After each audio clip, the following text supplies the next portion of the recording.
요한복음 3장 16절부터 30절까지입니다. 요한복음 3장 16절부터 30절. 그 영상 준비됐어요? 네, 영상을 보겠어요. 영상을. 하나님이 세상을 이처럼 사랑하사 독생자를 주셨으니 이는 저를 믿는 자마다 멸망치 않고 영생을 얻게 하려 하심이니라.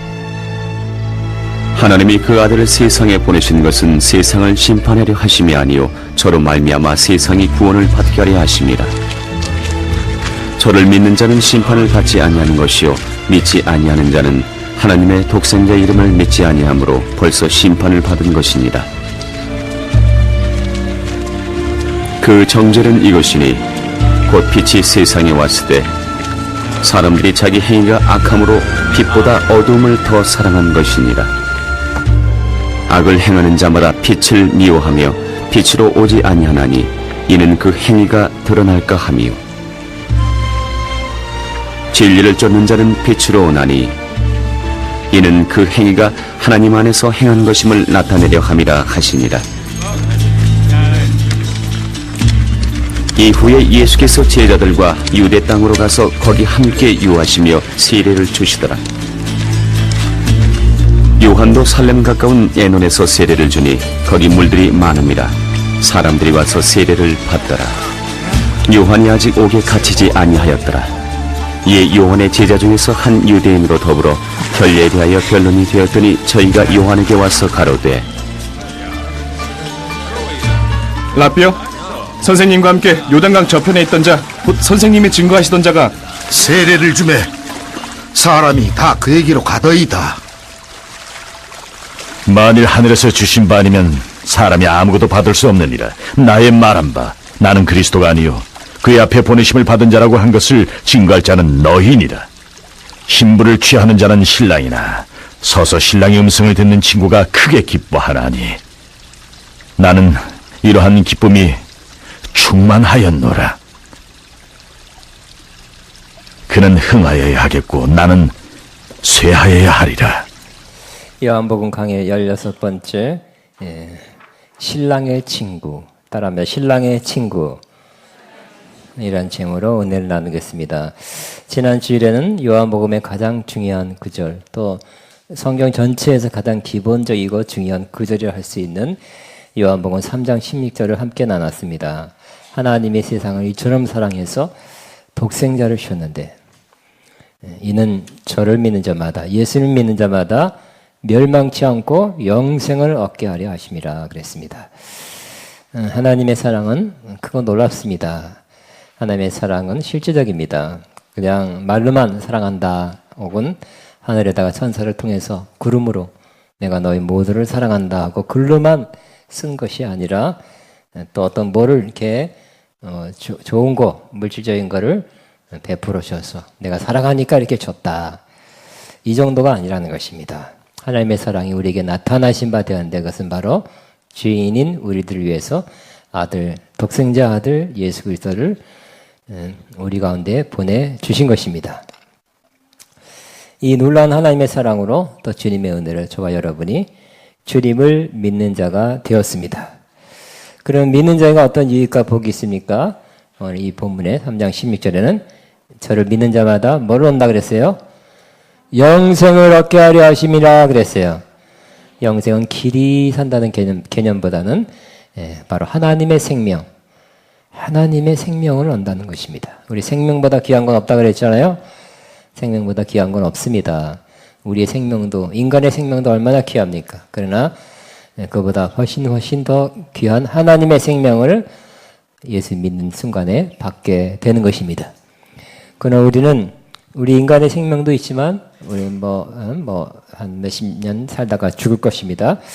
그러나 우리는 영생이 있기 때문에 하나님의 생명을 갖고 있기 때문에 지금 이 땅에서부터 하나님의 속성, 하나님의 성품을 이렇게 나타나기 시작하고 또 영원히 살게 될 것입니다. 그런데 우리 믿는 자는 지금 영생을 가졌다 그랬어요. 가질 것이 죽을 때 갖는 것이 아닙니다. 지금은 사람의 생명이고 죽을 때 영생하는 것이 아니라 지금부터 영생을 사는 것입니다. 근데 또 지금부터 믿지 않는 자는 믿는 자는 지금부터 영생이고 믿지 않는 사람은 지금부터 심판이라 그랬어요. 그래서 이미 심판을 받은 것입니다. 죽을 때 받는 것이 아니라 지금부터 받은 것이다. 오늘 3장 17절에 18절에 그를 믿는 자는 심판을 받지 아니하는 것이요 믿지 아니한 자는 하나님의 독생자 이름 믿지 않으면 벌써 심판을 받은 것이라 그랬어요. 믿지 않는 자는 벌써 심판을 받은 것입니다. 재판으로 말할 것 같으면 이미 판결을 받은 것. 대법원에서 최종 판결을 받아서 죄인이다 이렇게 죄인이고 지옥에 갈 것이다고 판결을 받은 것입니다. 그래서 믿지 않는 자는 그 마음 깊은 곳에 아마 잠재의식이라고 할 수 있어요. 가장 마음 깊은 곳에 나는 심판받은 자다. 나는 천국이 있을지 없을지 모르지만 있는 것도 같은데 지옥이 있는 것도 같은데 또 없는 것도 같은데 그 후에 심판받아 영원한 멸망의 그 고통스러운 장소로 들어갈 것 같다는 마음을 그 마음 깊은 곳에 조금이라도 하게 되는 것입니다. 버림받았다는 또 심판받았다는 느낌을 가지고 있어요. 사람들이. 믿지 않은 사람들. 그러니까 믿는 사람들은 그 심판을 받지 않는 것입니다. 심판에서 면제입니다. 제외입니다. 그래서 저는 이렇게 요즘 와서는 사람들을 볼 때 또 어떤 TV나 어디 인터뷰하는 사람들 볼 때 저 사람은 크리스찬 같다. 100%는 아닙니다. 저 사람은 크리스찬 같고 저 사람은 크리스찬 아닌 것 같다고 분별이 되는 것 같아요. 자꾸 이렇게 구별이 되는 것 같아요. 왜요? 이목구비가 뚜렷해서가 아니라 그 마음의 그 심령의 깊은 것이 바깥으로 어느 정도 조금씩 나오기 때문에 그 마음 깊은 것에 가장 중요한 문제가 중요한 그 죄짐이 해결됐기 때문에 여러분은 지금 예수님 믿으니까 심판을 받지 않습니다. 심판의 고통, 형벌 받지 않습니다. 그리고 영생을 얻었습니다. 그럼 믿지 않는 자는 이미 심판을 받았다고 판결을 받아놓은 거예요. 사형이라는 하나님의 판결을 이미 받아놨기 때문에 판결 받은 사람의 그 심령이 어떻겠습니까? 세상 법정이 아니라 하늘의 법정에서 하나님이 이미 판결을 내렸어요. 그렇기 때문에 그 판결 받은 것이 그 심령에 깊이 있기 때문에 조금 불안하고 조금 이렇게 좀 뭔가 나는 이렇게 소외됐다는 마음을 가지고 이 땅을 살아가게 되는 것입니다. 우리 주님께서 사람을 심판하러 오신 것이 아니라 심판을 제외해 주시고 면제해 주시고 영생을 얻게 하기 위해서 이 땅에 오신 것입니다. 그럼에도 불구하고 사람들이 주님 앞에 많이 나오지 않고 있습니다. 왜 그랬습니까? 19절에 말씀합니다. 자기 행위가 악하기 때문에 빛보다 어둠을 더 사랑하기 때문에 주님 앞에 빛 대신 주님 앞에 나오고 있지 않다고 말씀하고 있습니다. 20절에도 악을 행하는 자마다 빛을 미워하여 빛으로 오지 아니하는데 이는 그 행위가 드러날까 두려워서 그렇다고 말씀합니다. 그러나 21절 같이 있습니다. 그러나 진리를 따르는 자는 빛으로 오나니 이는 그 행위가 하나님 안에서 행한 것임을 나타내려 함이니라. 그러니까 여러분은 진리를 따르는 자가 되었죠. 자꾸 빛으로 나오기를 바랍니다. 그죠? 자꾸 또 어둠에 잠깐 이렇게 어둠에 덮일 때도 있지만 자꾸 빛으로 나오려고 노력하죠. 빛을 좋아합니다. 마치 잘 모르지만 동해안에서 오징어를 잡을 때 밝은 빛을 불을 켜놓으면 몰려오듯이 빛이 있다 그러면 은혜가 있다 그러면 말씀이 좋다 그러면 하나님이 역사하는 곳이라면 여러분 가고 싶죠? 왜냐하면 여러분이 이미 진리를 따르는 자가 되었고 어둠에서 빛으로 영적으로 바뀌었기 때문에 그런 것입니다. 자, 이 말씀을 하신 후에 예수님께서 제자들과 함께 유대 땅으로 가서 거기 함께 하시며 세례를 베풀었습니다. 22절에. 또 세례 요한도 예수님도 세례 베푸셔하고 이전에 예수님은 세례 요한으로부터 세례를 받았어요. 예수님도 세례를 베풀었다. 아마 제자들이 했다. 이렇게 또 학자들은 또 설명하고 있어요. 제자들인지 예수님인지 세례를 베풀었고요. 세례 요한도 해오던 그 요단강에서 세례 지니는 사역을 계속했습니다. 세례 요한도 살렘이라는 지역에서 가까운 에논이라는 곳에서 세례를 베푸고 있었습니다. 요한의 제자들도 꽤 많이 있었는데 요한의 제자들 중에 변론이 벌어졌어요. 한 유대인과 더불어 정결 예식에 대해서 논쟁을 했다고 기록하고 있습니다. 유대인들은 씻어서 깨끗이 한다는 개념을 갖고 있어요. 민수기에 나와 있습니다. 물로 씻어서 위생적으로 깨끗한 것이 아니라 물로 씻어서 영적으로 깨끗함, 하나님 앞에 그러한 더러운 것을 씻고 하나님 앞에 나간다는 마음을 갖고 있었습니다. 그래 정결 예식은 매우 중요했습니다. 지난번 2장에도 항아리, 물 항아리가 바로 6물 항아리가 정결을 위한 물 항아리였어요. 음료수가 아니었어요. 그래서 그들은 늘 손이나 몸을 정결케 한다는 그 물로 씻었던 것입니다. 그래서 그들은 논쟁했습니다. 세례 요한이 주는 세례가 더 정결케 하는 것인가? 아니면 예수님이 주는 그 세례가 더 온전하게 씻는 것인가? 아마 그런 논쟁도 하고 있었을 수도 있고요. 그런데 이런 모습, 성경이나 신학적인 논쟁이 계속되는 그런 것은 어떤 면에서는 예수님의 참 제자라고 볼 수 없습니다. 예수님의 참 제자는 논쟁하는 단계를 넘어서 주의 진리의 말씀을 알고 깨닫고 그 말씀 안에 거하고 그 말씀대로 사는 사람입니다. 논쟁을 넘어서 말씀을 따지는 것을 넘어서 말씀을 잘 바로 깨닫고 살게 되기를 바랍니다. 이제는 말씀을 사는 시대에 들어왔어요. 말씀 아는 시대를 넘어서 말씀을 살아내는 시대에 저와 여러분이 꼭 들어가게 되기를 바랍니다. 그런데 요한의 제자들이 이런 말을 합니다. 라비요, 선생님과 함께 요단강 저편에 있던 곧 예수님께서 하나님의 어린 양이로다 하고 증언하셨던 그분이 세례를 베푸는데 더 많은 사람이 그쪽으로 몰려갑니다. 이렇게 요한에게 말했습니다.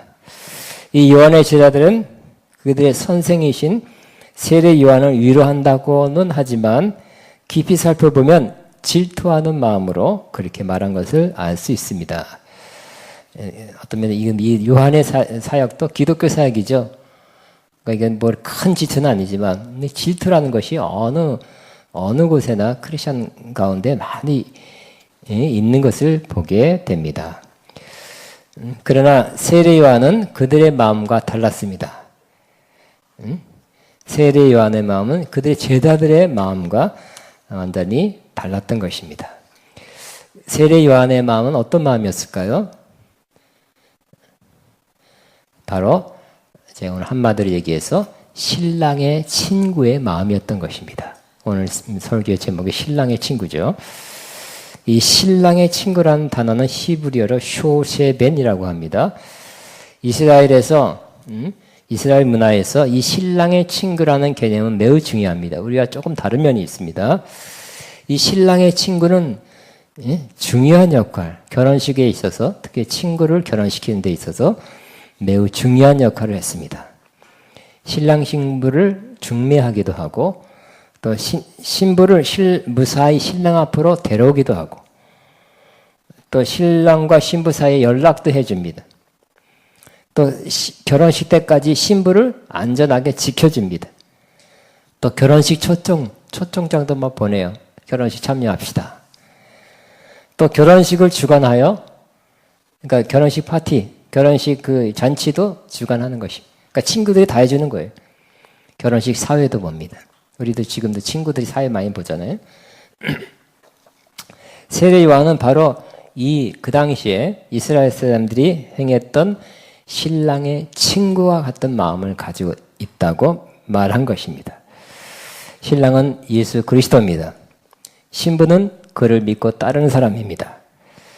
이전에 세례 요한은 보라, 예수님 향해서 보라, 세상 죄를 지고 가는 하나님의 어린 양이로다고 예수님을 가까이 소개했습니다.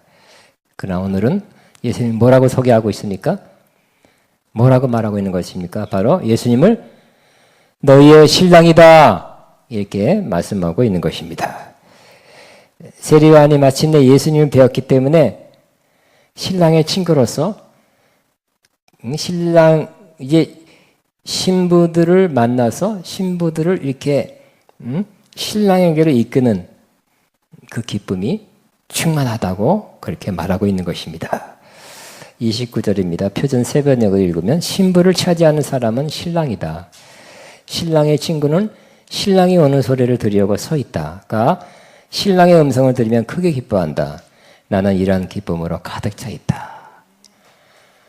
그래서 세례 요한을 따르던 그 제자들은 그 단체, 그 조직이 좀 약해지잖아요. 그죠? 사람들이 저쪽으로 예수님 쪽으로 가니까. 그래서 마음이 썰렁했어요.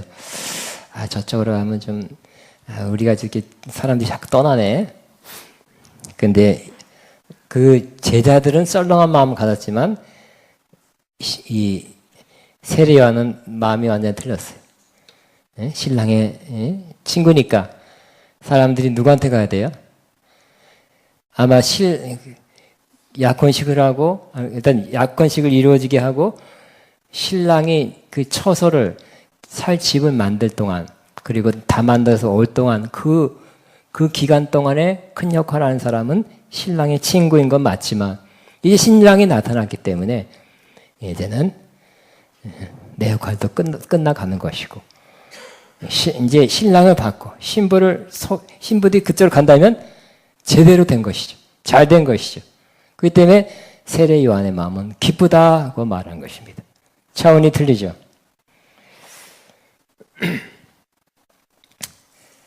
자, 근데 제자들은 어떻게 해서 예수님한테 저렇게 세례 요한 선생님한테 이렇게 막 바글바글하게 와야 되는데 계속 와야 되는데 저쪽으로 많이 갑니다.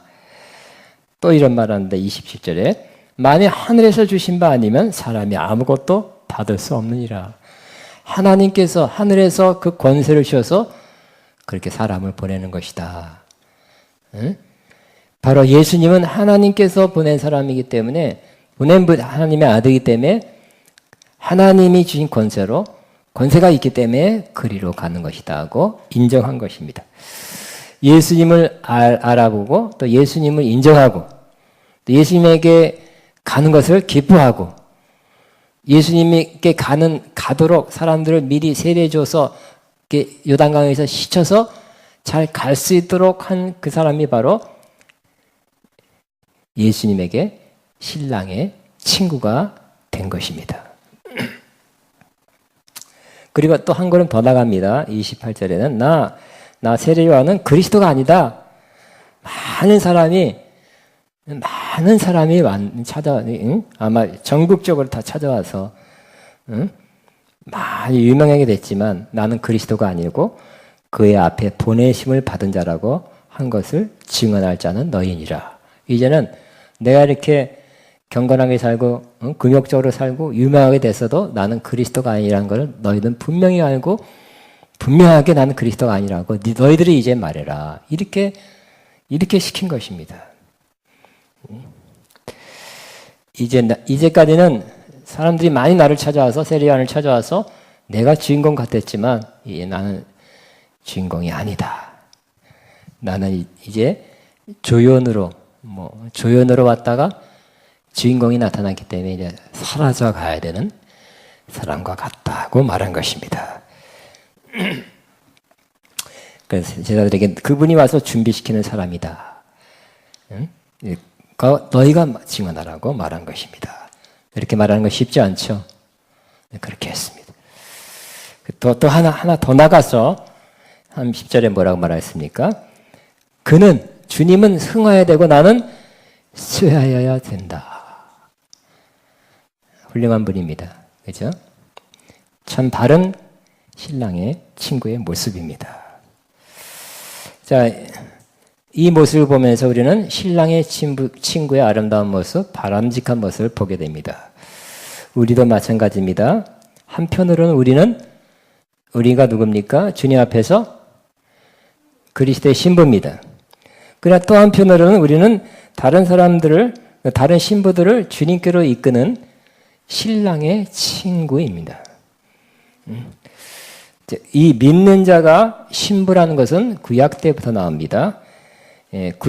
구약에서도 하나님은 어미하신 하나님, 거룩한 하나님, 능력의 하나님일 뿐만 아니라 하나님과 택한 백성 이스라엘 관계가 매우 가깝다, 친밀하다는 걸 나타내기 위해서 하나님은 남편이고 이스라엘 백성은 아내다, 신부다라고 표현했던 것입니다.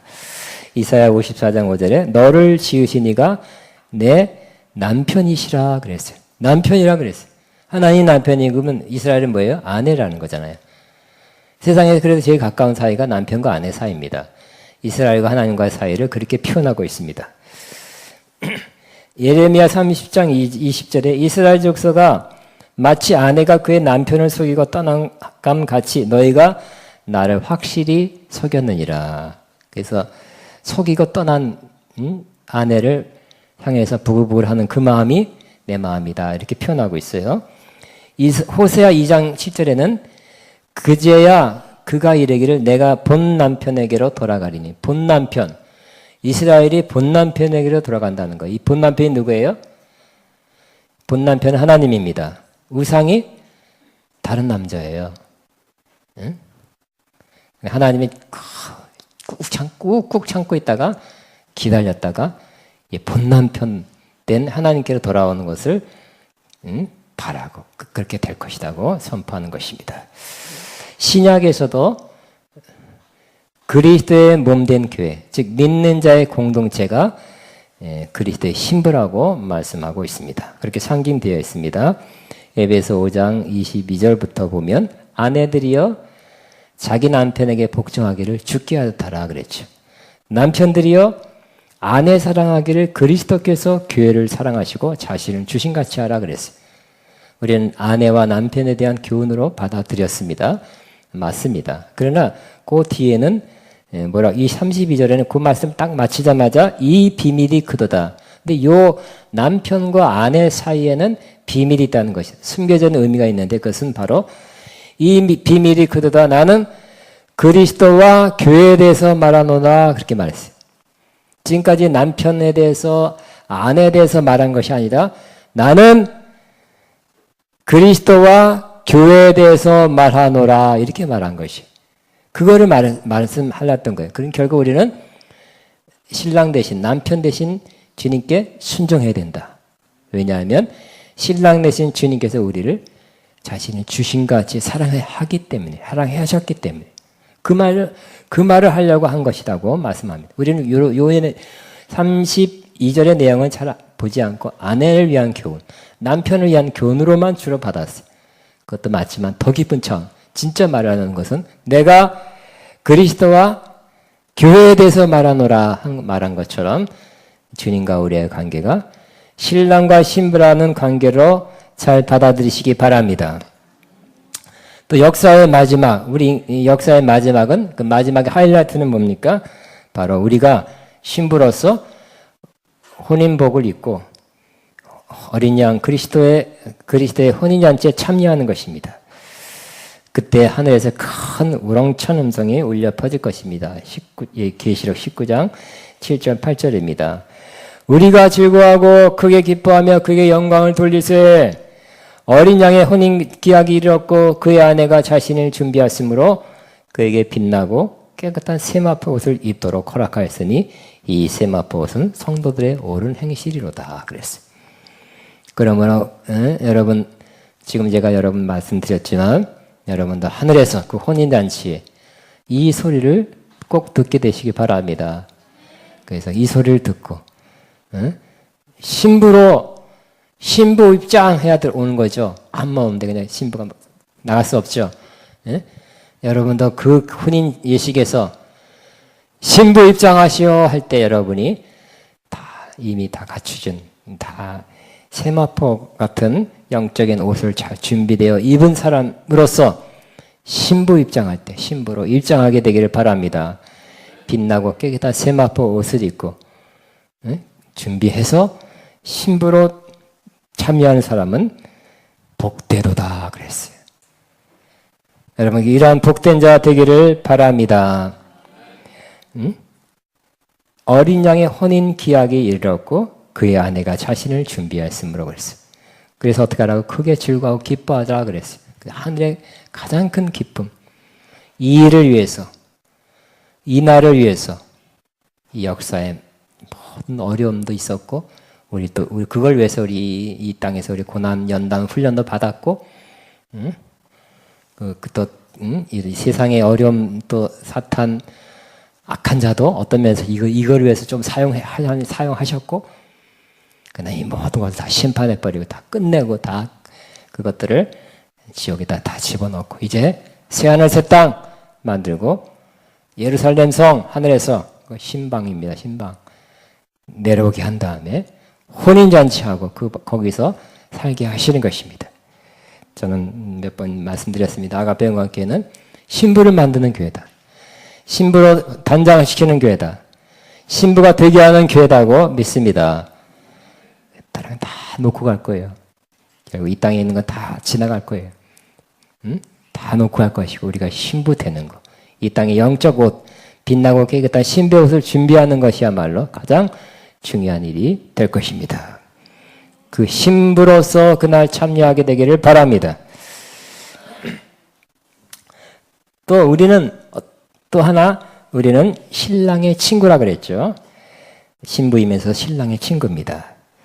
다른 사람들을 주님께 이끌고 그들을 하여금 예수님과 혼인잔치에 신부로 참여하는데 도와준 사람이, 거기까지 도와준 사람이. 이 신랑의 친구라는 개념은 사도 바울도 갖고 있었어요. 나는 신랑의 친구입니다. 말은 안 하지만 그런 개념, 그런 마음을 가지고 목회했다는 것을, 사역했다는 것을 알 수 있습니다. 고린도후서 11장 2절, 3절에 나타나 있습니다. 제가 세 번역으로 읽으면 나는 하나님께서 주신 열렬한 관심으로 여러분을 두고 몹시 관심을 씁니다. 그러니까 떠나 있지만 굉장히 관심 쓴대. 왜? 중매 역할을 했는데 이 마지막까지 결혼식 날까지 잘 지키고 이따가 결혼식 꼬린해야 되는데 중간에 좀 흔들린다는 말을 들었기 때문에 나는 여러분을 순결한 처녀로 그리스도께 드리려고 여러분을 한 분 남편 되실 그리스도와 약혼시켰습니다. 더 정확한 번역은 정혼. 그래서 우리는 지금 어떤 상태입니까? 정혼한 상태입니다. 그리스도와. 정혼한 상태입니다. 근데 결혼식은 그때 하늘에서 공중에서 해야 돼. 이 세상 처음으로 공중에서 하는 것입니다. 그러나 내가 두려워하는 것은 뱀이 그 간사한 꾀로 하와를 속인 것과 같이 여러분의 생각이 부패해서 여러분이 그리스도에 대한 진실함과 순결함을 저버리게 되지 않을까 하는 것입니다. 이렇게 고린도후서 11장 2절 3절에 말하고 있어요. 사도 바울이 고린도에 본인이 전도하고 세운 교회 성도들에게 떠나 있지만 선교를 위해서 떠나 있지만 늘 열정을 가지고 관심을 가지고 있다고 말합니다. 그래서 어디까지 했느냐? 그 몇 년 동안에 짧은 기간 동안에 예수님 믿게 하고 성장 성수시켜서 그리스도의 신부로 정원시킨 것까지 했다는 것입니다. 그리고 다른 사역을 위해서 선교를 위해서 나갔어요. 그러나 이제 결혼식 때까지 지켜줘야 되지만 지킬 수가 없었어요. 그동안에 좋지 않은 소문도 들었는데 어떤 잘못된 지도자가 와서 잘못된 성경 공부 가르친다는 사람이 와서 이상하게 잘못된 것을 가르치고 성도들 자꾸 미혹한다는 거예요. 그래서 성도들이 자꾸 믿음에서 떠난다는, 바른 믿음에서 떠난다는 소리를 자꾸 들었어요. 안타깝죠? 그래서 막 뜨거운 마음으로 아니 이러면 안 되는데 하는 마음으로 이 편지 고린도 후서를 쓰게 된 것입니다. 근데 이 모습은 항상 우리 인간 특별히 교회 성도들에게 항상 있는 일이래요. 뱀이 하와를 미혹한 것처럼 항상 성도들은 뱀이 저와 여러분을 미혹한다는 거예요. 예? 되게 말씀을 자꾸 왜곡시키는 거죠. 하나님은 죽는다 그랬냐? 죽는다 그랬냐? 죽을까 하노라? 뭐 이렇게 자꾸 말을 바꾸고 성경을 그대로 읽지 못하게 하고 조금 변화시키는 거예요. 이렇게 성경을 잘못 해석하게 하고 잘못 오해하고 오역하게 하는 것이 지금도 사탄의 역할입니다. 그래서 그런 가르침을 받으면 어떻게 될까요? 그런 공부 같이 하고 그 물 위에 자꾸 속하게 되면 믿음에서 떠난다는 거예요. 마음이 주님을 향한 신부는 특징이 주님 바라보고 주님 사랑하고 주님을 향한 진실함과 깨끗한 마음을 갖고 있는데 그런 잘못된 가르침을 받으니까 그러한 진실함과 깨끗함에 떠나 마음이 부패하게 된다고, 부패하게 되고 있는 것을 하다 보니 알게 된 것입니다. 그래서 신랑의 친구로서 신부들을 지켜주려는 마음, 떠나 있지만 그래도 지켜줘야 되겠다. 다시 돌이켜야 되겠다. 끝까지 혼인식에 꼬린시켜야 되겠다는 마음으로 이 글을 쓰고 있는 것입니다. 그래서 안타까운 마음으로 경고하는 거예요. 경고. 우리도 이와 같이 해야 할 것입니다. 우리가 어떤 사람을 전도한 거 하였다면 매우 잘한 것입니다. 또 아니면 교회로 이렇게 과거에 믿었다든지 아니면 어떤 정해지지 않은 교회가 있다면 이 교회로 인도하였다면 매우 잘한 것입니다. 또 주변에 우리는 신앙의 후배들이 있을 것입니다. 이 사람들이 어떻게 해야 됩니까? 잘 믿음 생활하도록 잘 도와주지만 점점점 어떻게 해야 돼요? 자신을 이렇게 자기를 인도하고 은혜를 끼치고 믿음 성장하는 도와준 자신을 바라보지 말고 주 예수님을 바라보게 하게 하시기를 바랍니다. 세례 요한처럼 나는 당신이 예수님을 만나도록 신랑 예수님을 만나도록 준비하도록 준비시킨 사람입니다. 라고 해야 할 것입니다. 또 세례 요한처럼 당신 안에서 나는 점점 당신 생각과 마음 안에서 나는 점점 쇠하여야 되고 예수님이 당신 안에서 점점 흥해야 됩니다. 라고 말하는 신랑의 친구 되시기 바랍니다. 또 이 신랑의 친구는 어떤 사람이에요? 성도들을 영적으로 잘못되지 않도록 미혹되지 않도록 지켜주는 사람이에요. 내 전도했으니까 끝이다가 아니에요. 그 혼인잔치 때까지 지켜주는 사람이에요. 디모데전서 4장 1절에 성령이 밝히마기를 후일에 어떤 사람이 믿음에서 떠나 미혹해 하는 영과 귀신의 가르침을 따른다 그랬어요. 믿다가 뭐 공부한다 또 어디 뭐 듣자 은혜 받자 하면서 믿음에서 떠난대요. 근데 그런 사람은 더 확신을 갖고 있어. 근데 잘못된 믿음이죠. 그건 진짜 믿음이 아니기 때문에 믿음에서 떠난 거예요. 미혹해 하는 영과 귀신의 가르침을 쫀다는 거예요.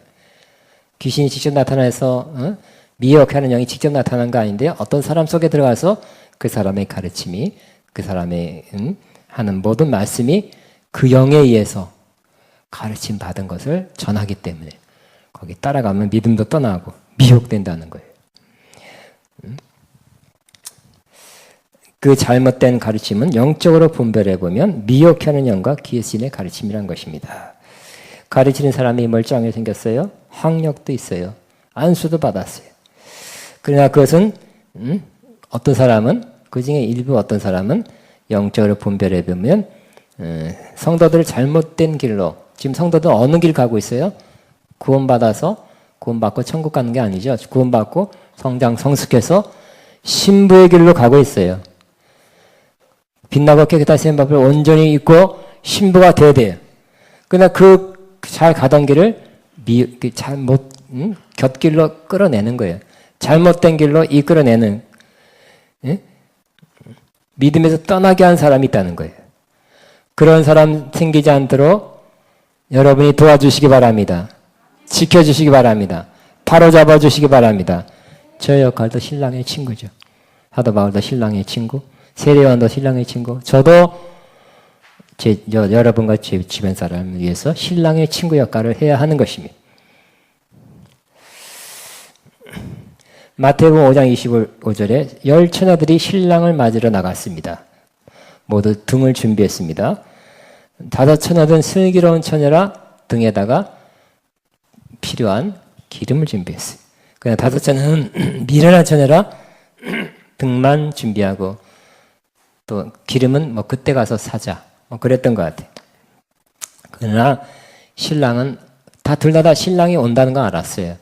조금 늦어졌어요. 그러나 어느 날 갑자기 한밤중에 보라 신랑이로다 맞으러 나오라 하는 소리를 들었으니까 그 소리에 다 깼죠. 부랴부랴 일어나서 등을 들고, 응? 다섯 처녀는 기름이 준비됐기에 거기에 기름을 붓고 불을 밝혀서 신랑을 맞았던 것입니다. 슬기로운 처녀입니다.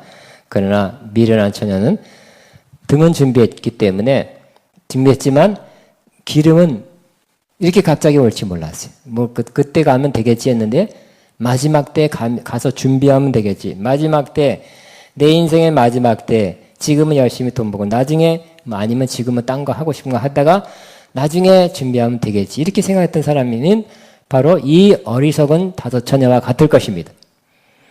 준비가 안 될 수 있어요. 갑자기 오신 주님 앞에서 등만 준비했어요. 형식, 기독교에 대한 어떤 지식, 교회 다니는 폼, 교회 생활하는 일에, 응? 난 교회 알아. 응? 난 집사야, 뭐 권사야, 이렇게 직분을 받아놓고 어떤 기독교 형식은 갖고 있었지만 그 내용이 없었다는 거지. 기름이 없었어요. 이 기름이 뭡니까?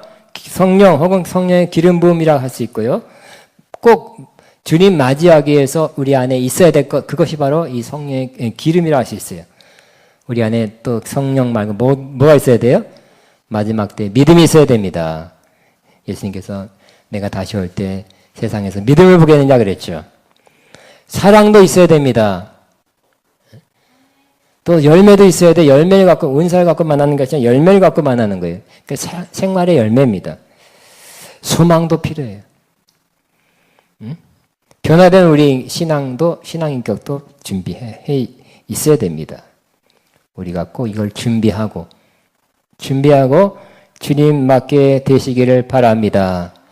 그러면 우리 아가페 영광교회는 그때 가서 잘 준비해야죠. 그때 열심히 할게요.가 아니라 지금부터 준비해 놓고 있는, 오늘 밤에 자다가 예수님 와도 기름을 붙일 수 있는, 등을 붙일 수 있는 기름을 준비한 성도들로 가득한 그러한 교회라는 것을 선포합니다. 지금부터 준비해 놓고 있는 거예요.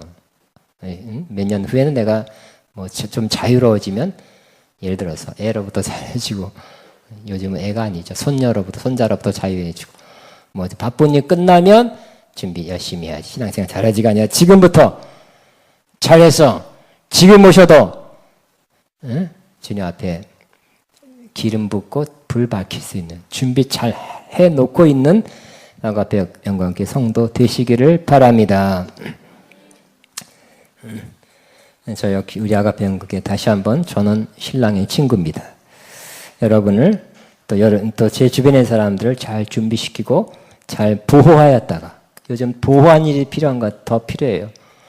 하도 미혹하는 것도 많고 뭐 이게 좋다 저거 필요하다 그러면서 자꾸 끌고 간 사람이 많아요. 그래서 저는 몇 년 전부터는 내게 맡겨주신 아가페를 지켜야 되겠다. 아가페에 속한 사람들을 지켜야 되겠다는 마음을 더 많이 하게 됩니다. 저의 목표는, 저의 사명은 그 중에 하나가, 가장 중요한 사명 중에 하나가 여러분 모두를 그리스도의 혼인잔치에 예복을 잘 준비했다가 혼인잔치에 신부로 참여하게 하는 것입니다. 그 사람이 많으면 저는 일 잘한 것입니다. 제 역할 잘한 것입니다. 그때 제가 다시 봤을 때 거기서 여러분을 다 만나게 되면 저는 최고로 잘한 것입니다. 근데 여기 누구 빠지고 그러면 저도 지금도 그래요. 누구 빠졌네 하는 가끔 보거든요. 예배에 누구 빠졌네 하는 것처럼. 또 오후 예배에 누가 빠졌나도 보거든요. 그런 식으로 그때 누구 빠졌네 지금도 그런데 몇십 년 동안 제가 맨날 누구 말은 안 하지 누구 빠졌네 그러거든요. 오후 예배도 마찬가지, 철 예배도 마찬가지.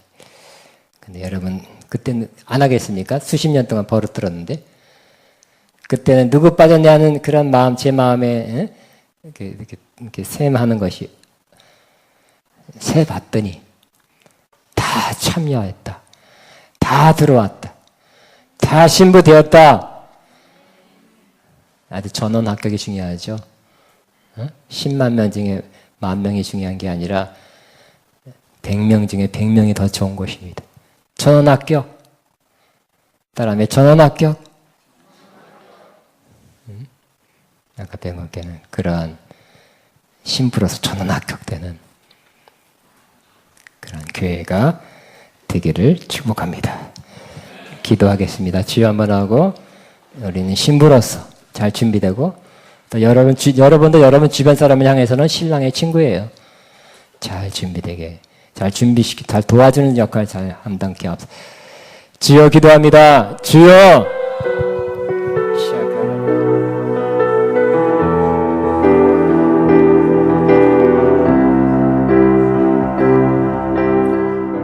신청하시기 바랍니다. 일어나시기 바랍니다.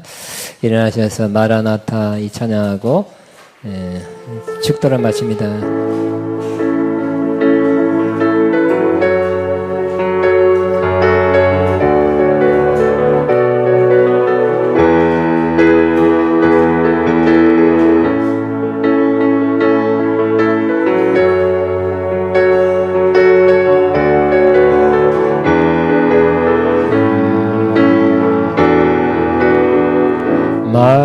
마라나타 주 예수여 어서 오시옵소서.